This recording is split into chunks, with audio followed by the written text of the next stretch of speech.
일단은 경우의 수, 실력을 쌓는 마무리 문제 전문항 풀이 하도록 하겠습니다. 자, 1번입니다. 지훈이가 나연이를 포함한 6명이 원모양의 탁자에 둘러앉을 때 지훈이와 나연이가 서로 마주보고 앉는 방법의 수를 물었습니다. 자, 지금 6명을 원모양의 탁자에 둘러앉힌다라고 했으니까 우리가 앉히고 싶어하는 사람 6명이 원모양의 탁자에 둘러앉는다라고 했습니다. 자, 순서 있게 나열을 하는데 주변이 원모양이니까 일단 원을 한번 그려줄 필요는 있겠죠. 자, 이런 원모양의 탁자를 하나 그리십니다. 자, 여기에 6명을 이렇게 나열해서 앉을 때 지훈이와 나연이가 서로 마주 보고 앉아야 된다고 했어요. 자, 서로 이웃한다라고 하면 우리는 이 두 사람을 하나로 묶어서 배열을 하는 방법을 고려할 수 있겠지만 서로 마주보고 있다는 것은 반대편에 서로가 서로를 보고 있는 거지 하나로 묶어보기는 어려울 것 같습니다. 자, 그렇지만 이 두 사람 빼고는 모든 사람은 어떻게 배열돼도 전혀 상관없으니까 문제가 될 만한 이 두 사람부터 앉혀놓고 시작합시다. 자, 지훈이와 나연이를 앉힐 건데 마주보고 있기 위해서는 한 사람을 먼저 앉혀놓고 출발하는 게 좋을 것 같습니다. 자, 지연이를 여기 위쪽에다 앉힐게요. 물론 지연이를 여기서부터 여기 앉히나 여기 앉히나 여기 앉히나 여기 6명의 사람이 앉을 수 있는 자리에 어디든 앉아도 상관이 없죠. 왜냐하면 원모양의 좌석 배치에서는 각각의 자리가 하는 역할들이 전부 다 똑같기 때문에 한 사람쯤은 어디 앉혀든 상관이 없었습니다. 자, 그러면 지연이를 배정하는 방법 한 가지에다가 이 지연이 반대편에 나연이가 마주보고 앉기를 원하는 거야. 그죠? 자, 그래서 지연이 반대편에 나연이가 앉을 수 있는 방법도 한 가지입니다. 선택권이 없습니다. 지연이부터 어느 자리에 앉아도 상관이 없는 상황이었으니까 아무 자리에 앉히고 그 반대편에 나연이가 앉는 방법도 유일한 겁니다. 자, 그러면 이제는 나머지 4사람은 지연이와 나연이 사이에 이 4자리에 앉힐 건데 잘 한번 보세요. 이미 지연이와 나연이가 여기에 앉아 있는 이상 이 자리는 모두가 서로 다른 역할을 하는 자리죠. 원탁의 테이블에 있다는 것은 분명하지만 각각의 자리가 차지할 수 있는 역할, 즉 다시 얘기하면 이 자리는 지연이의 오른쪽, 이 자리는 지연이로부터 오른쪽 2칸 있는 자리, 이 자리는 나연이의 왼쪽, 나연이의 왼쪽, 그리고 이 자리는 나연이의 왼쪽 2번째 칸이 돼서 각각이 다른 역할을 하는 자리입니다. 그렇기 때문에 여기에 보이는 이 4자리에 지연이와 나연이를 제외한 나머지 4명을 원탁에 배열하는 게 아니고 서로 다른 4자리에 일렬로 배열하는 경우와 똑같아지는 거죠. 자, 결국 우리는 6명 중에서 지연이와 나연이는 한 자리로 이렇게 배열하고 나서 나머지 4명을 일렬로 배열만 해도 전체 방법의 수가 나옵니다. 따라서 정답은 24입니다.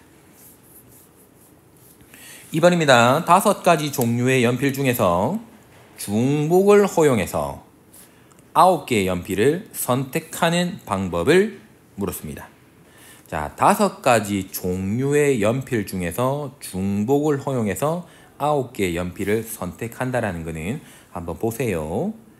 A 종류, B, C, D, E라는 이런 5종류의 연필 중에서 원한다라고 하면 같은 종류의 연필을 여러 개, 원한다라고 하면 같은 종류의 연필을 중복을 허락해서 택할 수 있고 이 모든 연필들의 개수의 합이 우리는 얼마 되기를 원한다?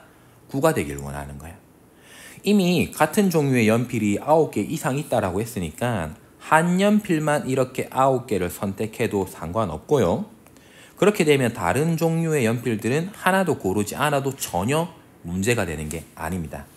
자, 따라서 이 문제는 A 연필을 선택하는 개수를 X, B 연필을 선택하는 개수는 Y, C 연필을 선택하는 개수는 Z, D 연필을 선택하는 개수를 P, E 연필을 선택하는 개수를 Q라고 하면 이 5가지 합이 9가 되도록 하는 해의 개수를 구하는 거와 똑같고, 이 모든 문자, 이 5개의 문자는 전부 다 0 이상의 정수의 값을 갖기만 하면 충분한 겁니다.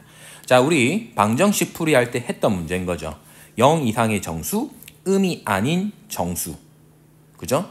그런 정수들 하나, 둘, 셋, 넷, 5개가 모여서 9개만 선택되면 된다. 어떻게 해결했죠? 5개 중에 중복 허용해서 9개를 뽑는 조합이다. 자, 계산합시다. 5와 9를 더한 거에서 1을 빼라. 13C 9가 되고, 이거는 13C 4와 똑같으니까 실제로 계산합시다. 13, 12, 11, 10이라는 이 4개를 곱한 거를 1, 2, 3, 4 4개 곱한 걸로 나눠주면 된다. 자, 3, 4, 12 약분하고 2 여기에 곱해버리면 난 13과 11과 5를 곱한 값이 우리가 찾을 최종 정답입니다. 자, 계산합시다. 13 곱하기 55가 되면 정답은 몇 번일까요? 그렇죠. 715가 되겠죠. 계산을 해보세요. 650이랑 65를 더하면 715가 나옵니다. 3번입니다. excellent에 있는 9개의 문자를 모두가 일렬로 배열할 때 L이 양 끝에 오도록 배열하는 방법의 수를 물었습니다. 자, 문자가 9개랍니다. 하나, 둘, 셋, 넷, 다섯, 여섯, 일곱, 여덟, 9개 중에서 L이라는 이 두 문자는 반드시 양 끝에 오도록 일렬로 배열한대. 그러면 여기에 특별한 조건을 가지고 있는 L이라는 이 문자를 처음과 끝에다가 무조건 배정하고 그 가운데에 몇 개의 문자를 배열하면 되는 거야. 맞아. 7개의 나머지 문자를 배열만 해주면 되겠지. 자, 한번 보세요. L 2개를 빼면 E, X, C, E, E, N, T 이 7개를 여기에다가 배열만 하면 된다는 거야. 왜? L은 양 끝에 둘 거니까. 그럼 봅시다. 총 7개의 문자를 일렬로 나열할 건데 그 중에 서로 다른 문자만 있는 건 아니잖아. 살펴봅시다. E 하나, 둘, 3개네. 너희 3개끼리는 자리 바꿔도 아무런 달라지는 게 없다. 두 번째, X 혼자네 고민할 거 없죠. C 혼자네 고민할 거 없습니다. N도 혼자고 T도 혼자니까 여기에 보이는 이 E만 자리 바꾸는 경우를 우리가 나눠주기만 하면 끝난다. 따라서 정답은 7 곱하기 6 곱하기 5 곱하기 4가 되고요. 6, 7, 42와 5, 4, 20을 곱하면 되니까 정답은 840이 되겠죠. 자, 4번입니다. 6개의 수 0, 1, 2, 2, 3, 4을 모두 한 번씩 사용하여 만들 수 있는 6자리 자연수의 개수를 물었습니다. 두 가지 방법으로 풀어보겠습니다. 직접적으로 접근하는 방법과 간접적으로 접근할 수 있는 방법을 한번 알아볼게요. 일단은 첫 번째는 간접적으로 접근하는 방법을 한번 가봅시다. 자, 간접이라고 얘기했지만 좀 방식만 조금 다른 이야기입니다. 한번 볼게요. 나는 가지고 있는 숫자가 전체 몇 개입니까? 맞아, 6개죠. 이거 6개를 한 번씩 쓰면 6자리 자연수를 우리는 만들 수가 있을 것 같아. 그죠? 자, 6개를 순서 있게 쭉 나열만 하면 땅땅땅땅땅땅 6자리 자연수가 될 것 같아. 자, 그런데 내가 가지고 있는 숫자 중에는 0이 있으니까 만약에 이 0이 제일 앞자리에 오고 나머지 숫자들 5개가 이렇게 배열되면 이 숫자는 6자리 자연수가 됩니까? 자, 예를 들면 0, 1, 2, 2, 3, 3이라고 이렇게 배열하면 이 수는 1, 10, 100, 1000, 만, 10만 단위란 숫자로 읽지 않고 12,233이라는 5자리 자연수로 우리가 받아들여질 거야. 그러니까 무슨 말일까? 그냥 이 6개를 일렬로 배열하는 경우는 모두가 6자리가 되진 않구나. 그 중에서 첫 출발이 누구는 안 된다? 맞아, 0이 되는 경우는 안 될 것 같습니다. 그래서 그 경우를 우리는 뺄 겁니다. 자, 그럼 한번 바라봅시다. 첫 번째, 전체 6개의 숫자를 일렬로 배열하는 경우부터 생각해 볼까? 6 팩토리얼을 서로 다른 게 아니니까 같은 것끼리 나눠봐봐. 2 2개, 3 2개. 이게 6개를 배열하는 방법일 거야. 자, 그러면 2로 나누면 6, 5, 4, 3을 다시 2 팩토리얼로 나누면 이게 2가 되죠. 그러면 5, 2, 10과 3, 6, 18을 곱해버리면 182. 6개 숫자를 그냥 일렬로 나열하는 방법이야. 자, 그런데 그 중에서는 우리는 뭘 제외하고 싶어? 0이 제일 앞자리에 오는 경우를 빼야 된단 말이야. 0이 제일 앞자리에 오버리면 5자리 자연수가 되잖아. 자, 그래서 6개 숫자 중에서 0은 일단 제일 앞자리에 모셔놓고 나머지 5자리에 이 5개 숫자를 일렬로 쭉 나열하는 경우를 생각하겠다고. 자, 그럼 똑같네.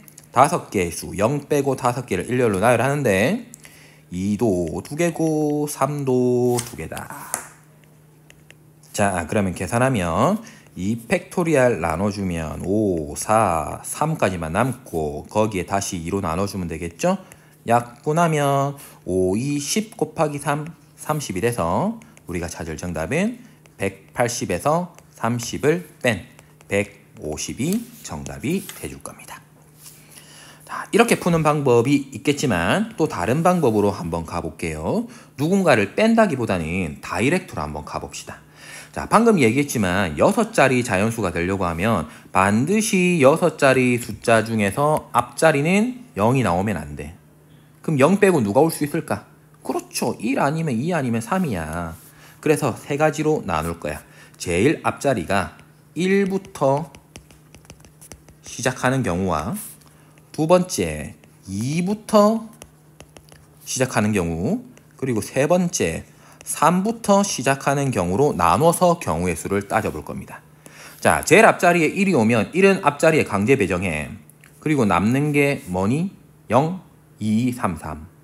기억하세요. 0, 2, 2, 3, 3이 제일 앞자리에 나머지 5자리로 우리가 배정을 할 거면 이 5개를 일렬로 나열하는 경우의 수만 생각하면 돼. 계산합시다. 5개를 나열하는데 이 2개 반복, 이 2개 반복이 된다고 했다. 자, 이건 아까 우리가 계산했죠? 여기에 보였던 이 값 30 그대로 들고 오면 될 거야. 자, 거기에 그럼 2부터 시작하는 경우를 한 번 더 따져보도록 합시다. 2부터 시작하려면 이 하나 빼고 남는 게 뭐니? 0과 1, 2, 3, 3, 2 남네. 그럼 똑같이 5개를 나열할 거고요. 그 중에서 0 하나, 1 하나, 2 하나, 3 2개니까 3 2개인 2 팩토리얼로만 나눠주면 될 겁니다. 그럼 계산할게요. 5 곱하기 4 곱하기 3을 2로 나누면 아니죠. 5 곱하기 4 곱하기 3 곱하기 2를 2로 나눠야겠죠. 그럼 약분하면 전체 값은 5, 4, 20에 3 곱한 60이 정답이 되겠죠. 자, 이거 두 가지 우리 지금 구했습니다. 그럼 마지막 3이 제일 앞자리에 오게 되는 경우는 3 하나 빼고 나머지 것들 이 5개가 일렬로 나열하는 경우와 똑같아. 그럼 계산해봐. 5개를 일렬로 나열하는데 0 하나, 1 하나, 2 2개다. 똑같이 2 팩토리얼. 이거 위에서 계산한 거랑 값이 똑같죠? 맞아. 그래서 60이 돼서 우리가 찾을 정답은 30과 60과 60을 다 더한 150이 정답이 돼줄 겁니다. 5번입니다.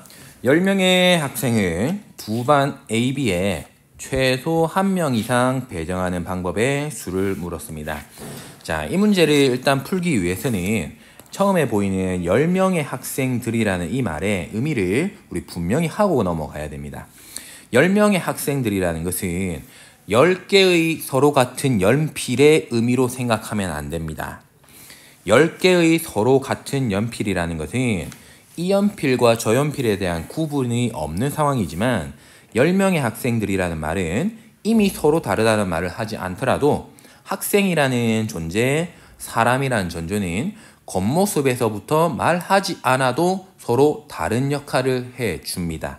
그래서 이 문제 상황에서는 10명의 학생들을 배정한다라는 의미 자체가 이 사람들의 각각이 서로 다른 사람으로서의 존재를 한다라는 것을 기본으로 깔고 들어가야지 이 문제를 풀 수 있고 올바른 답을 낼 수 있을 겁니다.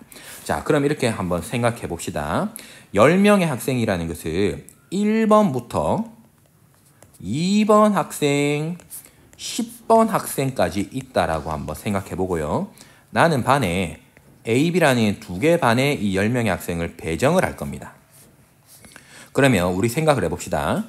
10명의 학생을 A, B반에 배정하려고 하면 순서가 어떻게 되냐면 A반을 들고 와서 이 A반에 1번에 넣을지 2번을 넣을지 10번을 넣을지를 고민하기보다는 1번 학생, 너는 A, B반 중에서 어느 반으로 들지를 고민하고 2번 학생도 들고 와서 이번은 A반에 넣을지 B반에 넣을지를 고민하는 게 되게 자연스러울 거예요. 그래서 생각을 해봅시다. 1번 학생을 A반인지 B반인지를 고민하는 방법은 이 둘 중에 하나를 우리가 택하고 있는 경우의 수와 똑같습니다. 즉 선택할 수 있는 방법은 몇 가지? 두 가지입니다. 자, 그와 동시에 1번 학생이 배정되면 2번 학생도 1반에 가야 될지 A반에 가야 될지 B반에 가야 될지를 결정하겠죠. 그거를 고려할 수 있는 방법은 두 가지고 1번 학생이 배정된 결과에 따라서 2번도 두 가지씩 벌어지니까 이거는 곱해져야 되는 게 마땅하겠죠. 자, 이어서 3번 학생도 똑같습니다. A반일지 B반일지 고민할 거고 앞 친구의 선택의 결과가 중요할 거니까 이런 과정을 거쳐서 10번 학생도 A반일지 B반일지 우리가 고민을 하겠죠. 몇 가지? 두 가지. 자, 따라서 1번부터 10번까지 10명의 학생을 두 반에다가 배정할 수 있는 방법은 2의 10제곱인 1024만큼의 경우의 수가 발생할 겁니다. 자, 이거를 우리가 배웠던 방법으로 생각을 해주면요. 서로 다른 반 두 개 중에서 몇 번을 뽑을 거다?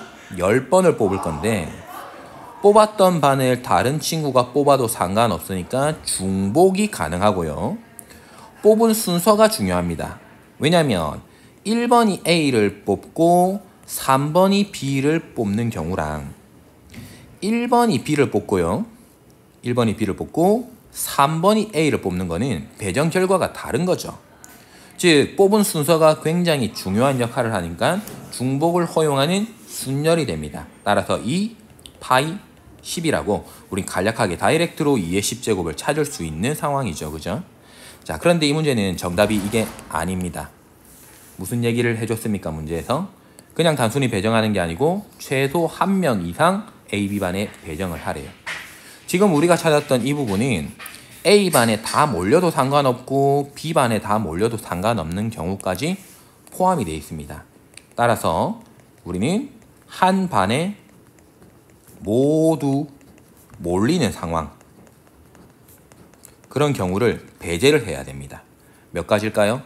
그렇죠, 두 가지죠. 왜? A반에 몰리거나 B반에 몰리는 그 두 가지가 제외해야 될 대상. 따라서 정답은 1024에서 2를 뺀 1022가 정답이 될 겁니다. 자, 6번입니다. 6번. 다항식의 전개식에서 서로 다른 항의 개수를 물었습니다. 어떻게 보면 굉장히 어려울 수도 있는 이야기지만 해석의 차이로 문제를 쉽게 해결할 수 있을 것 같습니다. 자, 우리가 다른 문제에서 똑같은 유형의 문제를 접근해냈던 방식이랑 조금 다르게 한번 가볼게요. 다항식 A 더하기 B 더하기 C의 전체 5제곱은요. 우리 너무 잘 아는 것처럼 A 더하기 B 더하기 C를 이 녀석을 우리는 5번을 곱해줘야 되는 거죠. 그죠? 자, 여기에 1번, 여기에 2번, 3번, 4번, 5번이 여기에 곱해져야 돼요. 그죠? 자, 여기까지는 우리 너무나도 잘 알고 있는 내용입니다.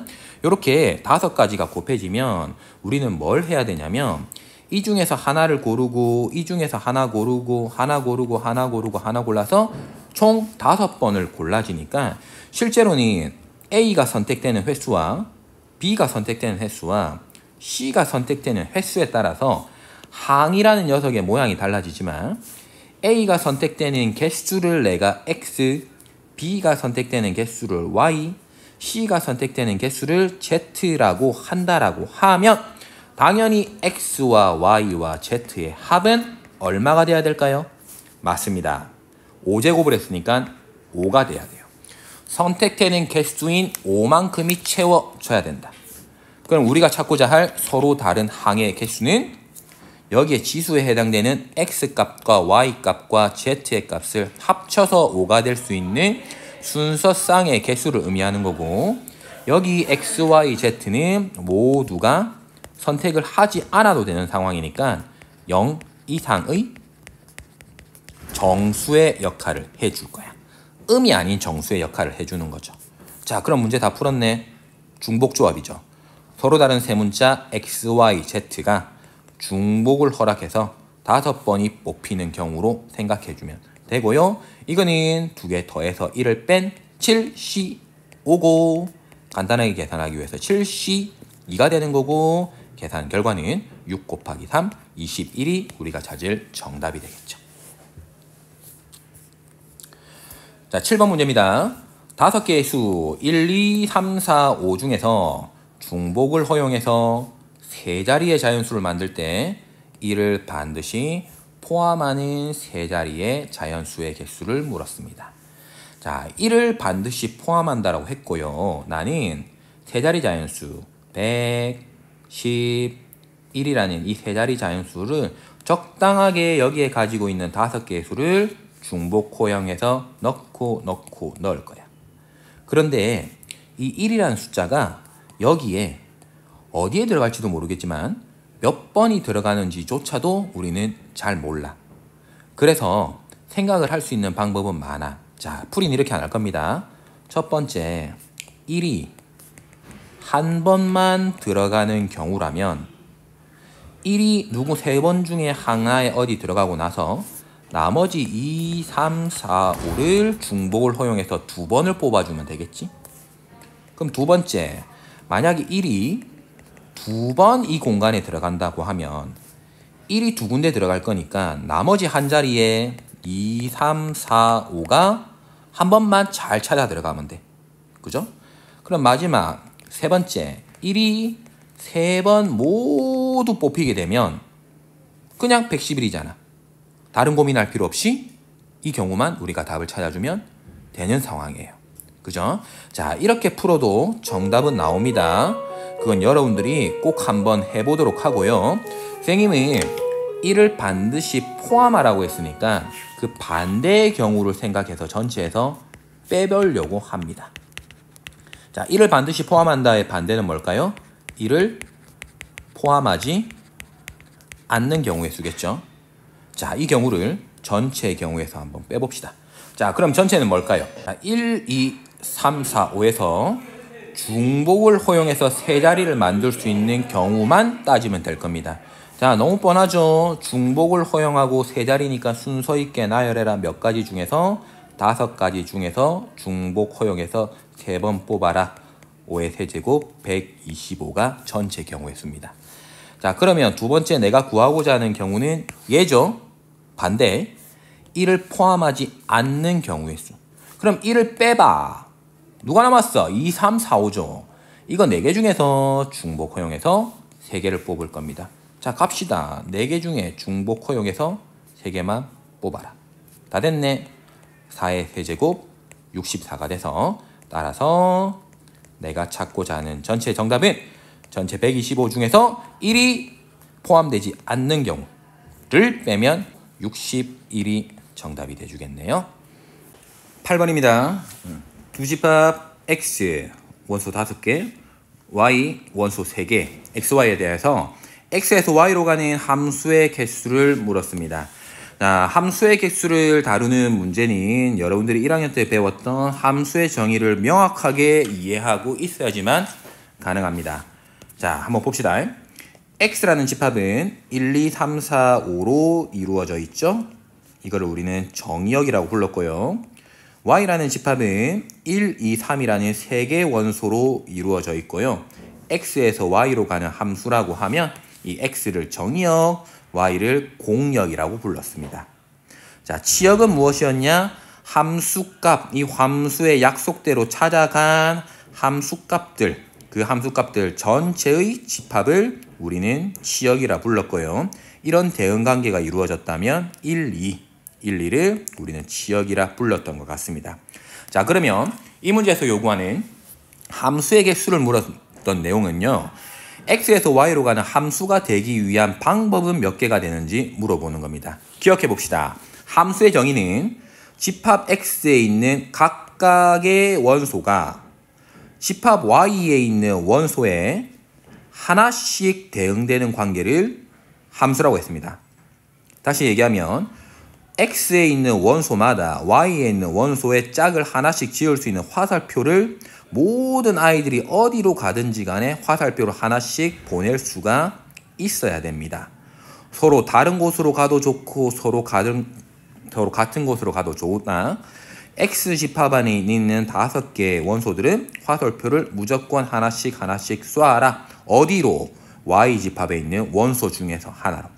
자, 그러면 이렇게 해석해 봅시다. 1이 갈 수 있는 곳은 X 집합 안에 있는 1은 1, 2, 3 중에 하나, 셋 중에 하나 고르면 됩니다. X 집합 안에 있는 2도 1, 2, 3 중에 하나 고르면 됩니다. 앞에서 골랐던 것을 골라도 상관없고요. 다른 거 골라도 물론 상관이 없죠. 자, 3이 가는 곳도 아무거나 가도 됩니다. 그러면 무슨 얘기냐면 나는 함수가 되려면 집합 y가 가지고 있는 원소 3개 중에서 하나를 고르는 작업을 몇 번 반복한다? 5번 반복한다. 다만 이때도 앞에서 골랐던 친구를 그 다음 녀석이 또 골라도 된다. 중복을 해도 된다.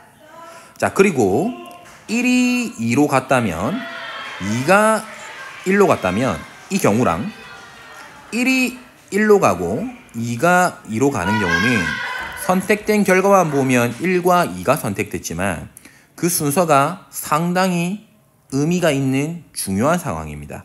왜냐하면 지금 여러분들이 보이는 이 화면처럼 1이 1로 가고 2가 2로 가는 함수랑 1이 2로 가고 2가 1로 가는 경우는 다른 함수이기 때문에 그렇죠. 그럼 해석이 끝났네요. 정리해볼까요?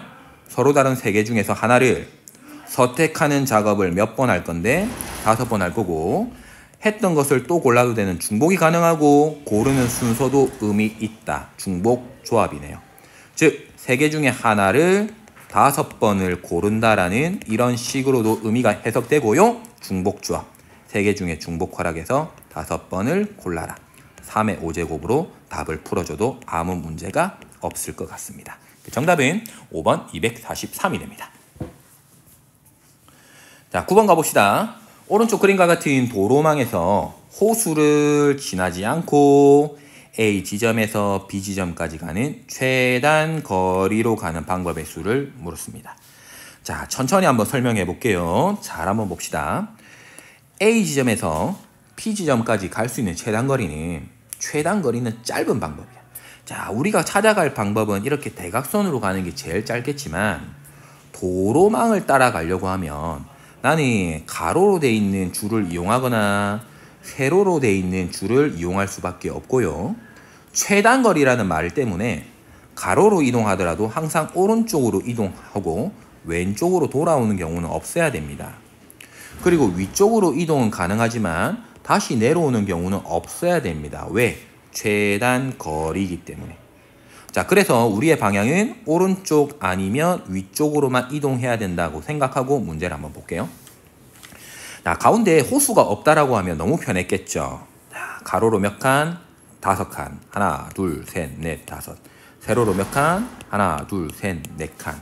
즉 아무 조건도 없다라고 하면 가로 5과 세로 4을 합해 준 9팩토리알을 가로끼리는 자리를 바꿔도 세로끼리는 순서가 의미 없다. 이렇게 값을 계산해 줬으면 됐을 거예요. 여러분들 아마 잘했을 겁니다. 그런데 이 문제는 가운데 호수 때문에 이 길을 지날 수 없어.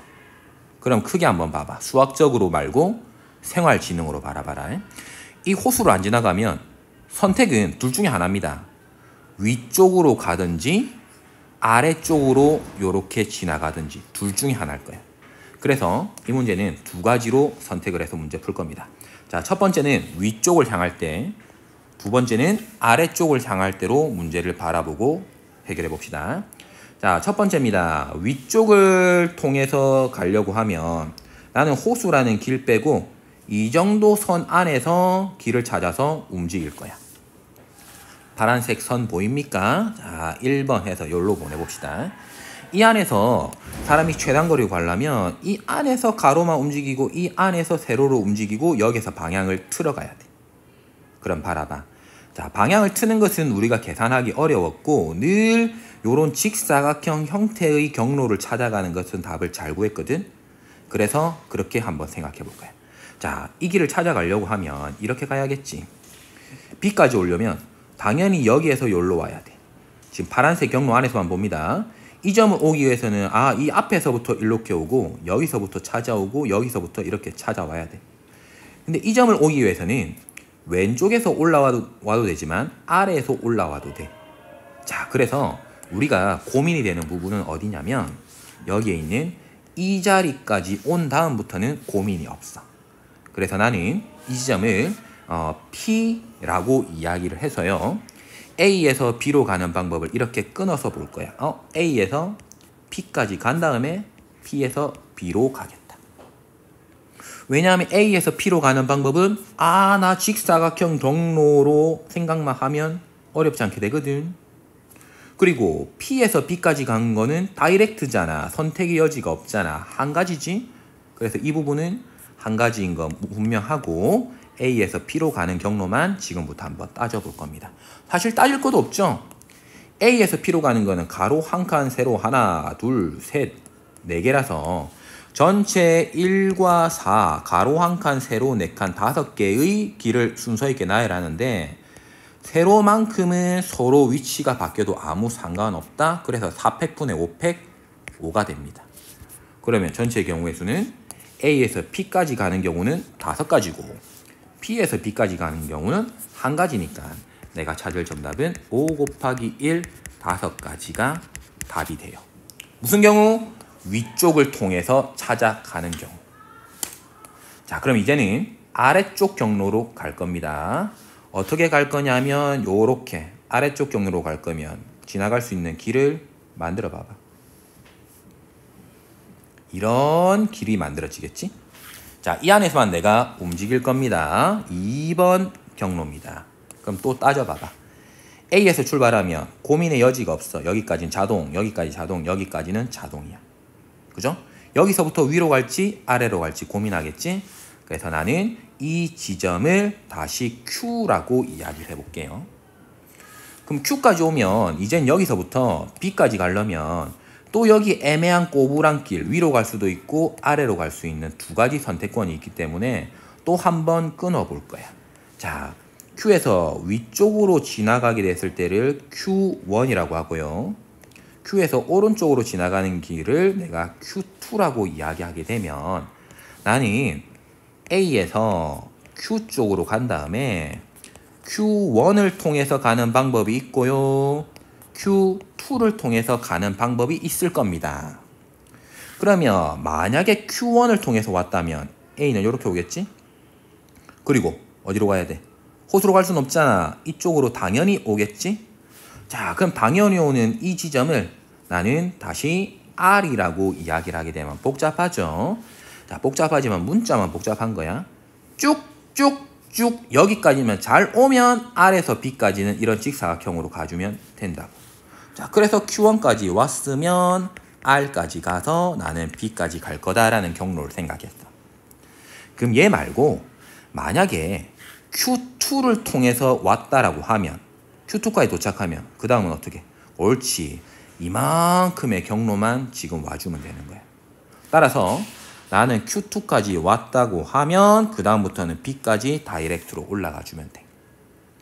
즉 우리 이 문제를 이런 경우 하나, 이런 경우 둘, 이런 경우 3가지로 나누었고 이 3가지들은 동시에 일어날 수 없는 길이기도 하고 이거 3개 말고는 A에서 B까지 갈 수 있는 최단 경로는 더 이상 없어. 그래서 이 경우랑 이 경우랑 이 경우 3개를 우리는 더 할 계획이라고. 자, 그럼 가봅시다. A에서 Q를 거쳐서 Q1을 거쳐서 R, B로 가보자. 자, 갑시다. 왼쪽 그림을 봐. A에서 Q로 가는 경우는 몇 가지? 한 가지. 여기서 Q1으로 가는 경우 몇 가지? 한 가지. 유일한 길. 고민의 이유가 없어. 여기서 R로 가는 경우는 몇 가지? 한 가지. 여전히 고민할 필요가 없어. 앞만 보면 가면 되는 거야. 그런데 이제 R에서 B로 가는 이 경우는 이만큼의 길을 찾아갈 수 있는 경로를 내가 계산을 해주라는 거야. 자, 갑시다. 가로 몇 칸? 그렇지, 한 칸. 세로 몇 칸? 세 칸. 전체 4팩토리알을 3팩토리알로 나누면 되니까 네 가지가 이 경로야. 그럼 이제 A, Q, Q2, B 이 경로 보자. A, Q, Q2, B 여기. A에서 Q까지는 고민할 거 없이, 그리고 Q에서 Q2도 고민할 거 없이 직진. 그럼 이제 Q2에서 B까지 가는 경로만 고민하자. 가로 몇 칸? 한 칸. 세로 몇 칸? 네 칸. 그래서 전체 5칸을 가는데 세로 4칸이 자리 바꿔도 상관없다. 그래서 5가 돼. 그럼 정답은 뭘 더하면 되니? 2, 5, 4, 4, 5를 다 더한 정답은 14가 우리가 찾을 정답이 됩니다. 그래서 답은 4번이 되겠죠. 자, 이 문제는 부연 설명을 한 번 더 이야기하도록 하겠습니다. 문제를 풀어나갈 때 많은 친구들이 이런 문제가 보면 어디를 지나가야 된다는 것을 체크를 하고 문제를 풉니다. 물론 거기가 문제를 풀기 위한 키포인트긴 한데 몇몇 친구들은 다른 친구들이나 문제집에서 풀어낸 결과만 보고 이런 문제들은 포인트를 찾는 게 중요해? 어디가 포인트인지 외워서 풀려고 하는 경향이 있습니다. 그런데 선생님 풀이를 보면 알겠지만 외우지 않았습니다. 포인트라는 거는 하다가 고민스러운 상황, 나한테 문제가 될 만한 상황을 고민하다 보면 그런 포인트들은 자연스럽게 만들어집니다. 그래서 그런 포인트들을 그림의 상황에 맞춰서 외우려고 하지 말고 상황을 해석해 주길 바랍니다. 자, 물론 이 문제는 아래쪽에 여기에 있는 이 길을 지나갈 때 이 길과 이 길, 이 두 개가 포인트가 되기도 하지만 어떤 친구들은 여기와 여기를 포인트 삼아 문제 풀기도 합니다. 극단적으로는 여기와 여기를 포인트로 삼아서 문제 풀기도 합니다. 자, 물론 이 방법은 조금 까다로워집니다. 자, 그래서 포인트를 잡는 방법에 따라서 풀이 방법은 달라질 거고 유일하게 포인트를 잡는 방법이 결정나는 건 아니니까 자기 생각대로 이곳 아니면 이곳을 지나겠구나 라고 하는 포인트들 찾아서 각각의 경우의 수를 더해준다는 마음으로 문제를 풀어보시길 바랍니다. 자, 10번입니다. 모양과 크기가 각각 같은 사탕 5개와 초콜릿 7개를 서로 다른 3개의 바구니에 나누어 담는 방법의 수를 물었고 사탕과 초콜릿이 한 개도 없는 바구니가 있을 수 있다라고 얘기했습니다. 자, 이 문제를요, 크게 착각하고 문제를 푸는 친구들이 있겠지만 잘 이해하고 문제 풀었던 친구들을 위해서 제대로 정석으로 문제를 먼저 풀어보고 착각을 한 부분은 왜 잘못됐는지 이야기를 해볼게요. 자, 사탕 5개와 초콜릿 7개를 나눠주는데 사탕과 초콜릿을 못 받는 바구니가 있을 수 있다라고 얘기했어요. 그러면 생각해봐. 사탕과 초콜릿을 서로가 나눠주는데 사탕을 많이 받았다고 초콜릿을 못 받거나 초콜릿을 많이 받았다고 사탕을 못 받거나 많이 받는 그런 경우는 발생하지 않아요. 이거 두 개는 따로따로 일어나는 일이라서 나는 사탕 5개를 배정하는 방법을 따로 구할 거고요. 그리고 별도로 초콜릿 7개를 배정하는 방법도 다시 한번 구할 거예요. 왜냐하면 이거 두 개는 서로 관련이 없으니까.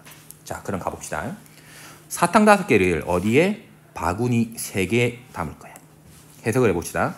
서로 다른 바구니니까 바구니의 이름을 A, B, C라고 해볼까요? 그러면 사탕을 A, B, C 바구니에 집어넣는데 이 바구니에 들어가는 사탕의 총합은 5가 돼야 돼. A 바구니 안에 사탕이 3개가 들어가고 B 바구니 안에 2개가 들어가고 C 바구니 안에는 그럼 몇 개 들어갈까? 0개가 들어갈 수도 있어요. 빈 바구니가 있을 수 있다고 했으니까 따라서 이 문제는 무슨 이야기냐면 A 바구니에 들어갈 사탕의 개수, B 바구니에 들어갈 사탕의 개수, C 바구니에 들어갈 사탕의 개수를 C라고 이야기한다고 하면요, A 더하기 B 더하기 C는 5가 되는 이 방정식의 해개수가 사탕을 나눠주는 방법의 수가 되는 거야. 방정식의 해개수야. 그리고 A, B, C는 0 이상의 정수, 즉 0이 돼도 상관이 없는 상황이야. 왜? 못 받아도 상관없으니까. 자, 그럼 다 됐네. 우리가 잘 아는 거잖아. 서로 다른 3개 중에서 중복 허락해서 5개 뽑아라. 2개 더해서 1 뺀 거에 5. 얘는 72가 돼서 21가지가 우리가 찾을 방법이 되죠. 사탕만 바라본 겁니다. 자, 그럼 초콜릿도 똑같겠지. 초콜릿은 7개를 나눠주고 A, B, C라니 3개 주머니에 합쳐서 7개를 갈 거니까 방법은 똑같네. 서로 다른 3개의 주머니에 중복을 허락해서 7개를 뽑아라. 2개 더해서 1 빼. 그 중에 7, 9C, 2가 되네. 자, 9C는 9 곱하기 8을 2로 나누면 4, 9, 36이 답이 돼주겠죠. 그럼 최종적인 결론합시다. 무슨 이야기야? 사탕과 초콜릿을 나눠줄 수 있는 방법을 물었으니까 사탕을 나눠줄 수 있는 21가지 방법마다 그때마다 초콜릿 7개를 나눠줄 수 있는 36가지의 방법이 나오니까 우리가 찾을 정답은 21의 곱의 법칙 36을 그냥 곱해준 756이 정답이 돼줄 겁니다. 자, 이게 풀입니다.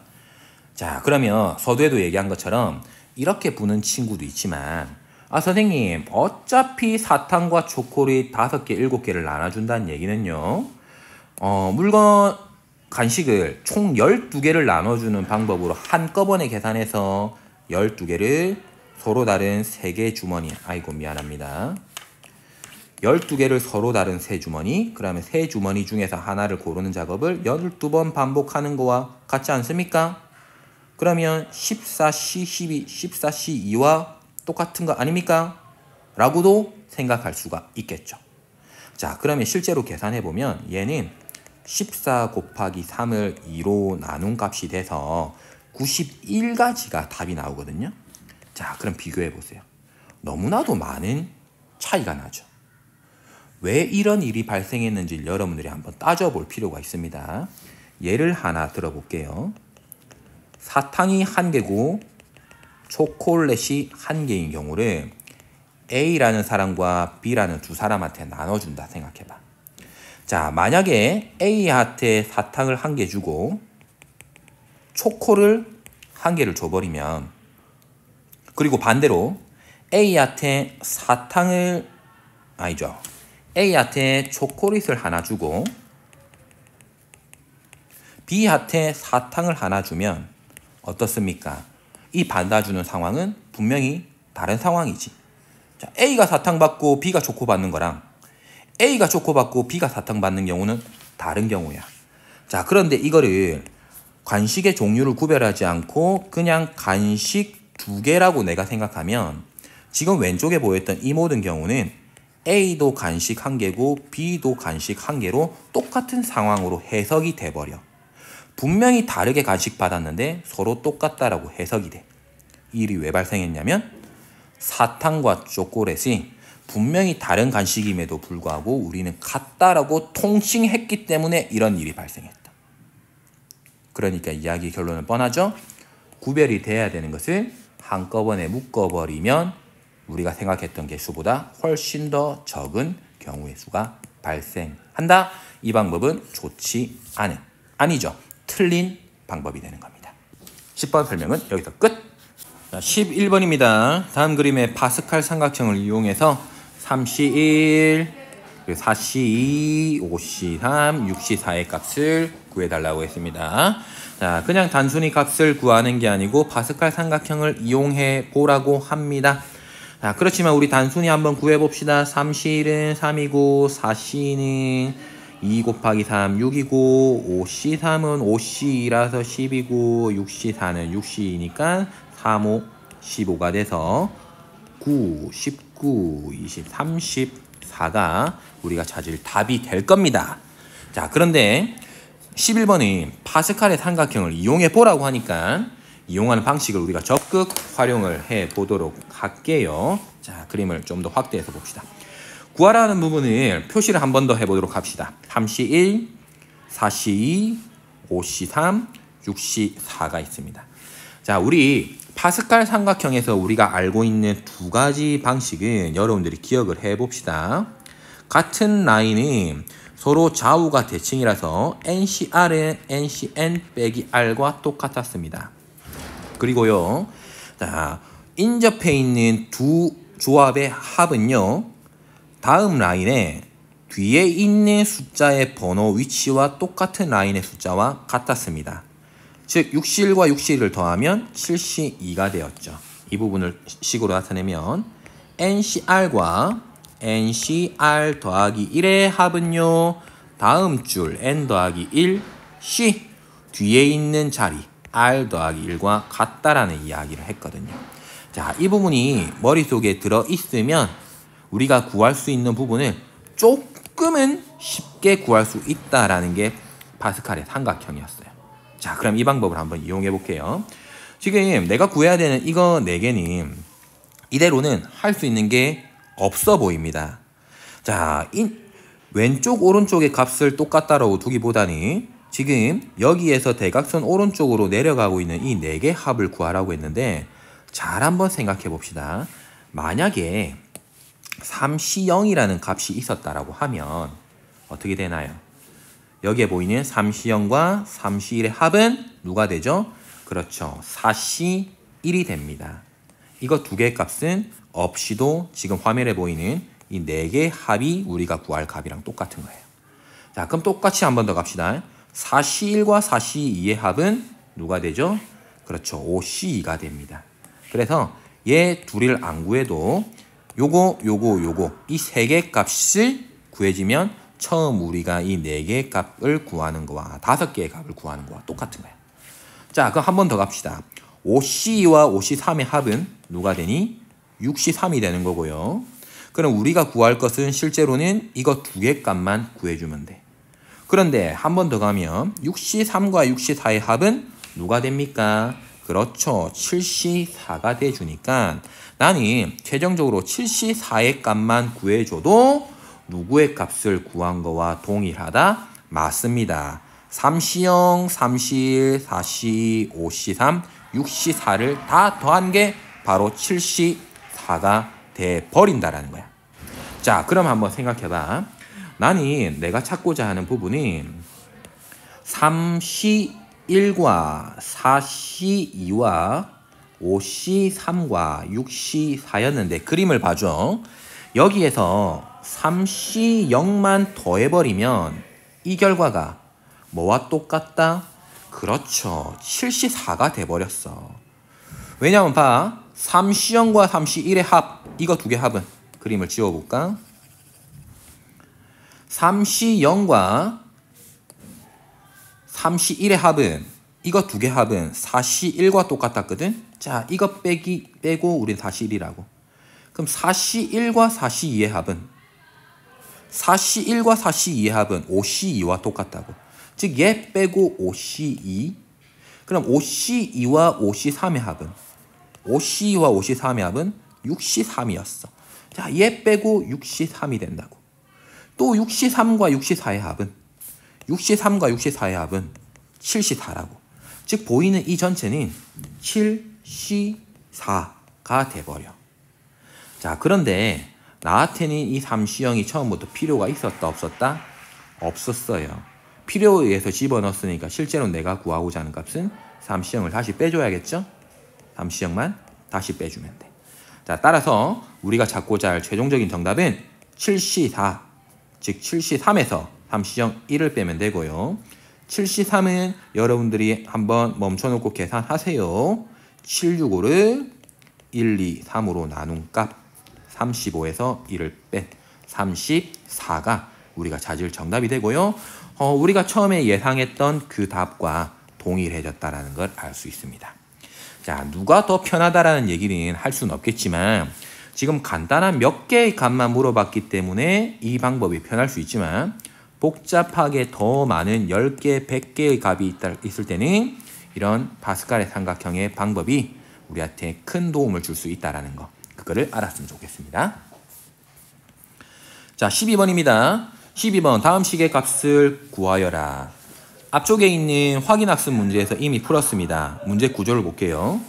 6시 0 더하기 3 곱하기 6시 더하기 6시의 3의 제곱 6시 3의 3의 세제곱 6시 4의 4제곱 6시 5의 4제곱에 6시 6이 여기다 숨어 있었을 거야. 그게 1이니까. 그럼 이 식은 우리가 뭘 떠올리며 문제를 풀 수 있을까? 맞습니다. 이 항 정리를 떠올리면 될 것 같습니다. 자, 자세하게 안 적습니다. 이 식이 NCR에 A의 N-R, B의 R의 형태로 앞뒤가 가득 찰 거야. 그럼 이항 정리라는 이런 식에서 나 A 값이랑 B 값이랑 N 값을 얼마를 집어넣으면 이 식이 만들어질까를 생각해보면 값을 구하는데 도움이 많이 되겠죠? 자, 한번 비교해봐봐. 6시 0, 6시 1이니까 이 N자리는 얼마? 그렇죠. 나는 N자리에 6을 대입할 거고. 자, 6시 R에 B의 R제곱이라는 표현이 돼 있어. 즉 6시 R과 뒤에 있는 R 똑같으려면 봐. 6시 3의 3의 대제곱 6시 2의 3의 제곱이야. B자리에 누가 들어간 거야? 그렇죠. 3이 들어간 거라고. 따라서 나는 B자리에 3을 넣고 그러면 A 역할은 뭐냐? 아, A는 있으나 마나네. 곱하기에서 곱하나 마나하는 숫자는 1. 따라서 이 숫자들을 위쪽에 있는 이 이항 정리 안에 집어넣어버리면 아, 오른쪽 식은 전부 다 이 식이 될 거고 난 이 값을 쉽게 구하려고 해? 그럼 어디에다 대입해라? 맞습니다. 왼쪽에 있는 이 식에다가 이 세 개 값만 대입해주면 되네. 끝! 1 더하기 3의 6제곱이 돼서 4의 6제곱이 정답이네. 그런데 밑이 4가 되는 건 없지? 그럼 바꾸자. 4는 2의 제곱이고 여기에 6제곱이니까 2의 12제곱 3번이 정답이 됩니다. 13번 문제입니다. 다항식 1 빼기 x와 1 더하기 2x의 5제곱의 전개식에서 세제곱의 개수를 구하라고 했습니다. 자, 이만큼만 따로 물어봤다면 세제곱의 전개식은 세제곱의 개수는 어려운 거 없죠. 1과 2x 중에서 난 5번을 고를 거기 때문에 x 세제곱은 이 2x를 3번 고르면 됩니다. 그럼 1은 2번 고르면 됩니다로 해석하면 되는데 이 문제는 여기 안쪽에 나와 있는 얘에다가 1 빼기 x를 곱한대. 자, 그러면 오른쪽에 있는 식이 뭐가 되는지 살라살라 나오겠지. 그러면 1 빼기 x를 전개한다, 곱한다라는 얘기는 왼쪽에 있는 1이라는 항을 여기에도 적당히 누군가 곱할 거고 오른쪽에 있는 마이너스 x도 적당히 곱할 거야. 결국은 오른쪽에 있는 항이 뭐가 되든지 간에 나는 1도 곱해서 항을 만들 거고 마이너스 x를 곱할 거야. 그래서 몇 차식을 만들 거야? 3차식을 만들 거라고. 그래서 우리는 두 가지로 나눌 거야. 두 가지인 이유는 왼쪽에 있는 항이 몇 가지이기 때문에 맞습니다. 1과 마이너스 x라는 두 가지이기 때문에. 즉 첫 번째 1에 뒤에 있는 이 녀석에 누구를 곱할 거야? 맞아. x 세제곱이라는 항을 곱하는 경우로 한번 따져볼 거야. 자, 1에다가 x 세제곱이 들어있는 3차 항을 곱하면 맞아. 3차 항이 되지. 그럼 두 번째 1이 아니고 마이너스 x. 나 마이너스 x에 뒤쪽에 있는 이 식에 뭘 곱해야지 세제곱식이 나올까? 맞습니다. 제곱이 있는 항을 곱하는 경우 이 두 가지만 구해주면 될 겁니다. 자, 그러면 가봅시다. x 세제곱에 들어있는 항을 찾을게요. 어디에서? 여기에서. 5번 중에 몇 번? 자, 2번도 좋고 3번도 좋아. 그렇지만 나는요, 여러분들하고 2x를 기준으로 선택할 겁니다. 5번 중에 2x를 3번 곱하면요, 1은 2번 곱할 거고 2x는 3번 곱할 겁니다. 자, 계산하면 5C3은 10이고 뒤에 8X 세제곱이 되니까 80X 세제곱이 될 거야. 거기에 누굴 곱할 거야? 맞아, 1을 곱할 거니까 최종적으로 이 안에서 나오는 세제곱에 대한 항은 X 세제곱이 만들어질 거야. 자, 그럼 두 번째, 앞쪽에 있는 식에서 마이너스 x에 뒤쪽에 있는 식의 x제곱이라는 2차식을 곱해서 세제곱을 만들 거야. 그럼 찾읍시다. 2창을 만들려면 5번 중에서 2번을, 즉 1은 3번이고 2x를 2번만 뽑으면 제곱이 들어있겠네. 계산할게요. 5c는 10이고 거기에 4x 제곱을 곱할 거니까 40x 제곱이 될 거고, 자, 이 40x 제곱을 누구에 곱할 거야? 마이너스 x에 곱할 거야. 따라서 마이너스 40x 세제곱이 돼준다. 그러면 다 끝. 세제곱이 만들 수 있는 것은 이것 두 개뿐. 따라서 내가 구하고자 할 정답은 80과 마이너스 40x 세제곱이 될 거니까 40x 세제곱이 될 거고, 그 개수의 값은 40이 돼줄 겁니다. 14번입니다. 1부터 7까지의 자연수가 있는, 자연수가 각각 하나씩 적혀있는 7장의 카드가 있다. 이 카드를 모두 한 번씩 사용해서 일렬로 배열하려고 할 때 다음 조건을 모두 만족하는 경우의 수를 구해달라고 했습니다. 자, 조건을 한번 살펴보기 전에 지금 우리가 가지고 있는 상황은 1부터 7까지의 자연수가 각각 하나씩 적혀있는 7장의 카드입니다. 그러니까 1이 적혀있는 카드, 2가 적혀있는 카드부터 7이 적혀있는 카드, 총 7장이 내 손 안에 있다라는 이야기를 하고 있고요. 이 7장의 카드를 모두 사용해서 일렬로 배열한다고 합니다. 자, 아래쪽에 있는 가나 조건을 따지기 전에 일단 우리가 정확하게 알 수 있는 것은 이 7장의 카드를 일렬로 나열할 수 있는 방법은 총 7팩토리얼일 겁니다. 왜냐하면 이 7장은 서로 다른 카드이기 때문에 우리 순열의 경우로 따져버리면 당연히 7팩토리얼이겠죠. 그런데 두 가지 조건을 걸고 있습니다.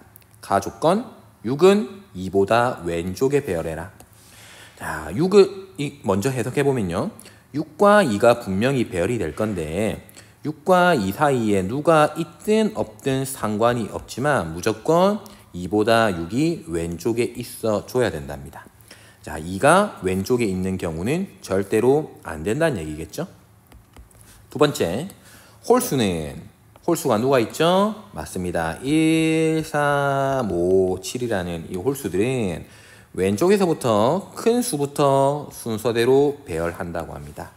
이제 큰 순서대로 되려고 하면 7이 오고 5가 오고 3이 오고 1이 오는데 그 사이사이에는 누가 들어오든 안 들어오든 아무 문제가 없지만 7, 5, 3, 1은 반드시 큰 쪽에서 작은 순서대로 이렇게 흐름이 이어져야 된대요. 자, 안 되는 경우는 이렇겠죠? 7 다음에 3이 오고 5가 오고 1이 오면 안 돼.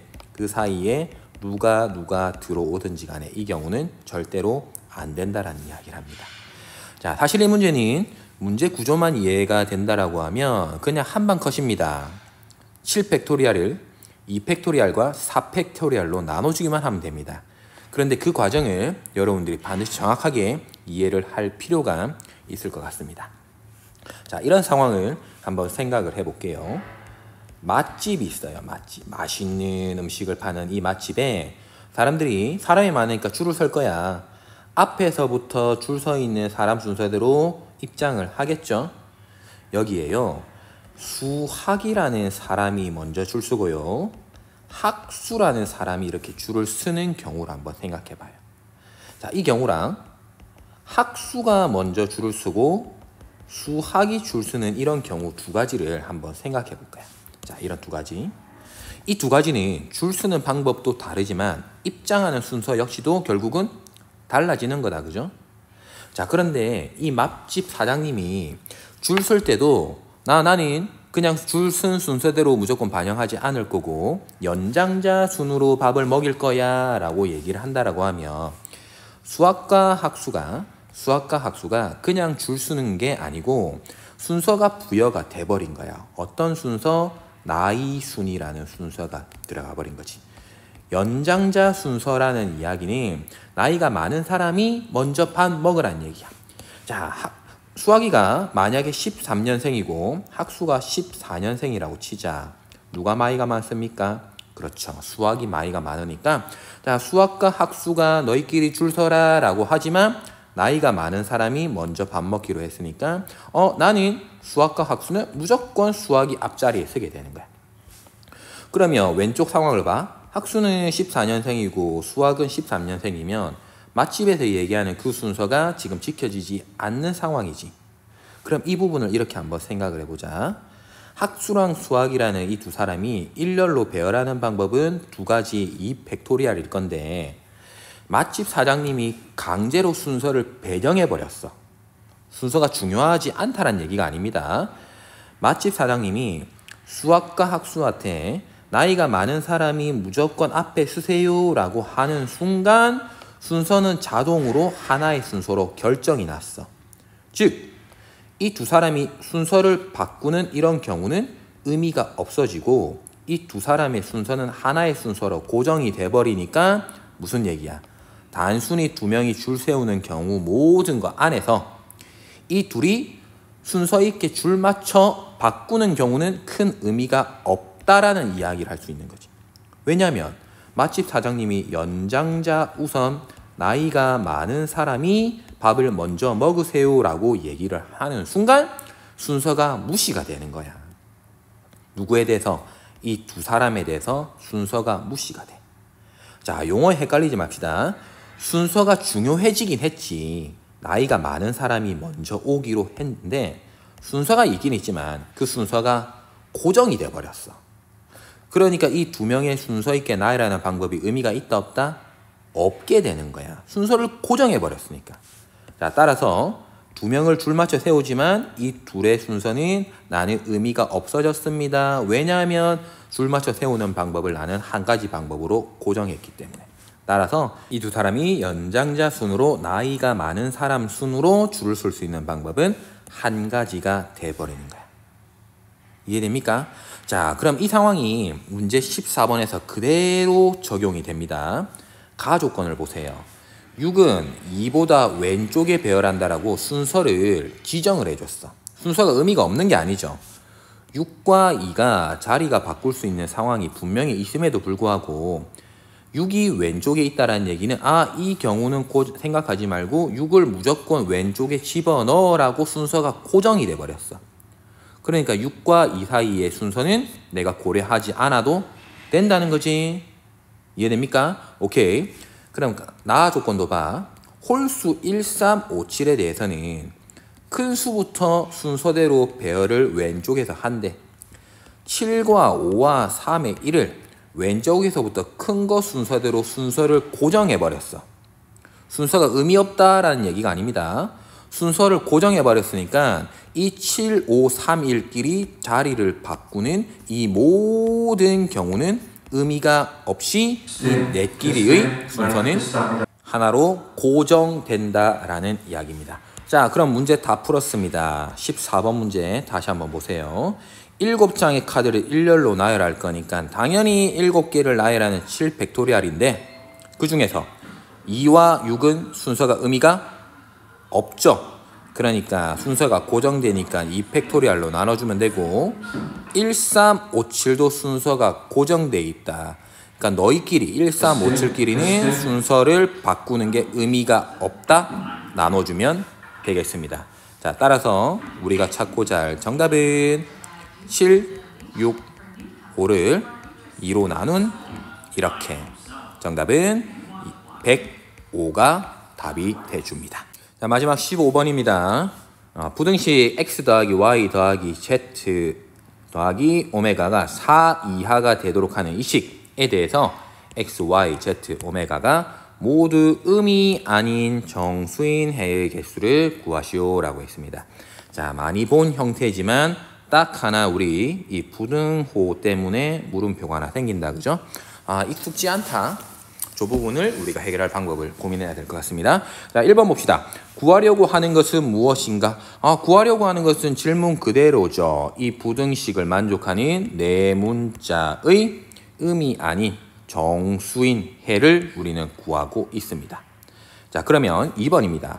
문제 조건에서 x, y, z, 오메가의 합이 값이 될 수 있는 것을 모두 구하랬다. 자, 이 네 개 전체의 합이 될 수 있는 걸 물었고요. 그럼 찾아볼게요. 지금 x, y, z, 오메가라는 네 문자는 전부 다 음이 아닌 정수, 뭐 이상? 0 이상의 정수입니다. 그러면 0 이상의 정수끼리 4번을 더하면 말하지 않더라도 이 값은 0 이상입니다. 그게 나는 4 이하가 되라는 얘기까지도 해줬죠. 자, 그러면 2번 문제에서 얘기하는 이 네 문자의 합이 될 수 있는 값들은 뭐 있습니까? 0과 1과 2와 3과 4라는 이 네 가지 값이 될 수 있을 거예요. 여기까지 따라왔습니까? 자, 그럼 3번 가봅시다. 네 문자가 모두가 음이 아닌 정수인 해의 개수를 구해달라고 했습니다. 자, 실제 문제가 이제 돼버렸고요. 우리는 처음에 이 문제를 해석했을 때, 읽었을 때보다 훨씬 더 문제가 구체적으로 바뀌었어요. 왜? 4 이하라는 값은 나는 0, 1, 2, 3, 4를 의미하는구나 라고 구체적으로 알아버렸잖아. 그러면 네 문자의 합이 0이면서 1이면서 2면서 3이면서 4면서 자, 이 5개의 값 중에서 2개가 동시에 같은 값을 차지가 될 수 있는 가능성은 없지. 즉 네 문자의 합이 1이 되면서 3이 될 가능성이 없다는 거야.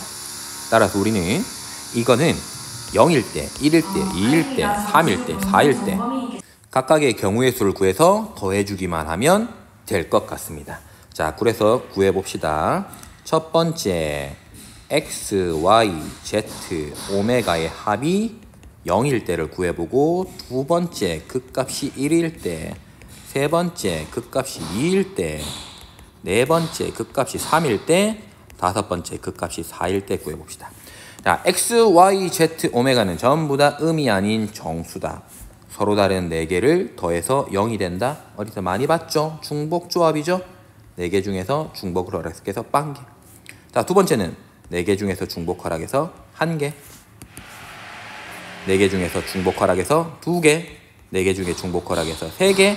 4개 중에서 중복 허락해서 4개를 고르는 거. 이 모든 값들을 더해주기만 하면 될 것 같습니다. 자, 그럼 구할게요. 4H0은 더해서 1을 빼라 3C0, 더해서 1을 빼라 4C1, 5C2, 6C3, 7C4입니다. 계산합시다. 3C0 1, 4C1 4, 5C는 10, 6C3은 20, 7C3은 7C3이니까 계산하면 35다. 따라서 여기에 보이는 이 5가지의 값들을 모조리 더하면 자, 1 더하기 4, 5, 15, 35, 60, 70 우리가 찾고자 하는 정답은 70이라는 것까지 우리가 알 수가 있을 겁니다. 자, 이렇게만 풀면 문제는 다 해결했습니다. 그렇지만 이 문제를 우리가 방금 풀었던 이런 방법이 아닌 조금 다른 시각으로도 풀 수 있다는 것을 여러분들한테 한번 소개를 해주도록 하겠습니다. 자, 이 문제가 여러분들한테 조금 난처하고 어려웠던 이유는 이 부분일 겁니다. 4보다 작거나 같다. 그렇지만 우린 잘 해결했죠. 4보다 작거나 같은 것은 이런 부분이 있고 하나, 둘, 셋, 넷, 5번의 경우로 나누어서 해를 구하는데 어려움은 이제 없었어요. 그런데 부등호가 되어 있는 부분이 등호가 아니었다라는 아쉬움이 있기 때문에 이거를 이렇게 한번 생각해 봅시다. 자, 우리 위쪽에 있는 이 부등식을 이렇게 이야기를 할 수가 있죠. 방금 여러분들이 얘기한 것처럼 첫 번째 x와 y와 z의 오메가의 합이 4인 경우도 있었지만 이 값이 어떻게 되는 경우? 맞습니다. 3인 경우도 있었습니다. 그리고 2인 경우도 있고요. 1인 경우도 있습니다. 마지막까지 뭐까지 있죠? 0인 경우까지 있어줍니다. 자, 이것들을 이렇게 적어놓고 한번 생각을 해봅시다. 4, 3, 2, 1, 0이 되는 경우가 있어요. 자, 이 부분을 한꺼번에 얘기한다고 부등호로 적긴 했지만 모두가 4가 되도록 우리는 만들 수가 있을 거예요. 어떻게? x 더하기 y 더하기 z 더하기 오메가에 얼마만 더해주면? 맞아요. 0을 더해주면 그대로 4인데 두 번째 식에 해도 x 더하기 y 더하기 z 더하기 오메가에 얼마만 더해주면? 맞습니다. 1만 더해줘도 4가 되는 경우야. 자, 세 번째 경우도 마찬가지죠. x, y, z, 오메가에다가 얼마만 더 더해주면? 2만 더해주면 또 4가 되는 상황이야. 네 번째 상황, 다섯 번째 상황도 똑같죠.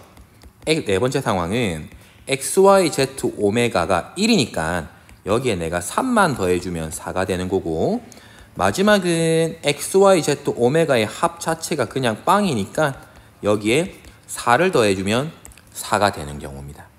자, 그러면 지금 이 부분을 한번 잘 보세요. 여기에 들어간 0, 1, 2, 3, 4라는 이 자리에 어떤 값인지 몰라도 고정된 값은 아니지만 이 자리에 내가 P라는 특정한 문자, 이렇게 적읍시다. P라는 문자가 들어간다라고 하면 지금 내가 보이는 이 여기에 보이는 오른쪽 식은 서로 다른 4개의 문자에 대한 방정식이 아니고 x, y, z, 오메가, p는 4가 되도록 하는 방정식에서 x 더하기 y 더하기 z 더하기 오메가는 4인 동시에 p가 0이 되는 해가 되는 거야. 자, 똑같은 방법으로 밑에 있는 식은 x, y, z, 오메가의 합이 3이 되면서 p가 1이 되는 상태라고. 자, 제일 아래쪽까지만 한번 가봅시다. 제일 밑에 식은 x 더하기 y 더하기 z의 오메가의 합이 0이 되면서 p 값이 4가 되는 방정식이 된다고. 자, 이 왼쪽 파트에 있는 이 부분들은 우리가 지금 구해 가야 될 해의 개수를 찾기 위한 방정식이고 이거를 해석하기 위해서 식을 바꾸니까 이렇게 되면서 p가 0이면 이 식을 만족하는구나. 4개 합이 3이 되면서 p가 1이면 이 방정식을 만족하는구나. 이 4개 합이 0이면서 p가 4가 되면 이 방정식의 해가 되는구나 라는 이야기를 할 수 있다고. 자, 그러면 아주 놀라운 이야기를 우리가 할 수 있는 게 우리가 찾고자 하는 해의 값은 지금 네모박스 친 이 부분뿐이야. 그런데 이 해를 구하는 방법을 찾아서 실제로 찾은 해나 왼쪽에 보이는 이 방정식의 해를 찾아서 만들어진 그 해의 개수나 어떨까? 똑같은 겁니다. 왜냐하면 이만큼을 만족하는 해는 여기에 p값을 0이 돼버리면 이 방정식을 만족하는 해가 되거든. 그러니까 두 개의 해의 개수가 똑같은 거야. 해가 똑같은 게 아니고 해의 개수가 똑같아. 자, 두 번째는 3이 되도록 하는 해를 구하기만 하면 p값이 1이면 왼쪽에 있는 이 방정식을 만족하거든. 따라서 x, y, z, 오메가의 합이 3이 되도록 하는 해의 개수나 p가 1일 때 이 식을 만족하도록 하는 해의 개수는 똑같다. 그렇다고 하면 우리는 지금부터 이 모든 게 이 4가지 식이 5가지네.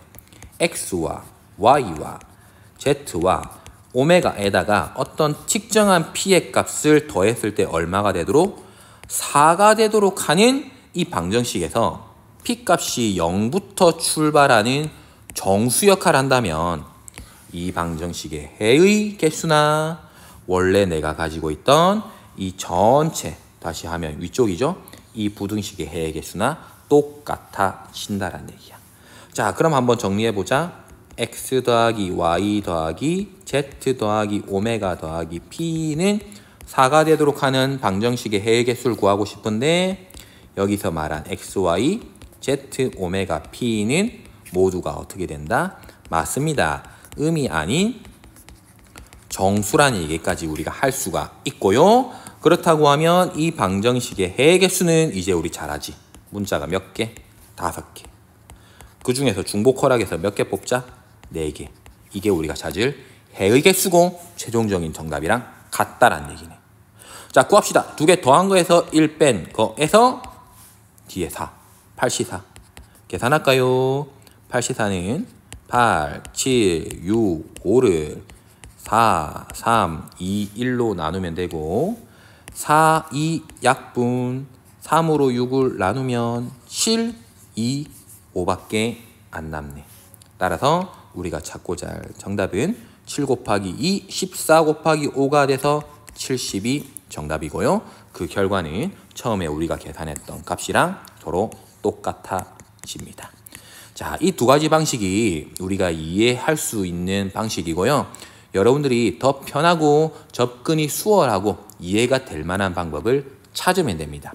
자, 여기까지 대단원 문제 마무리하도록 하겠습니다.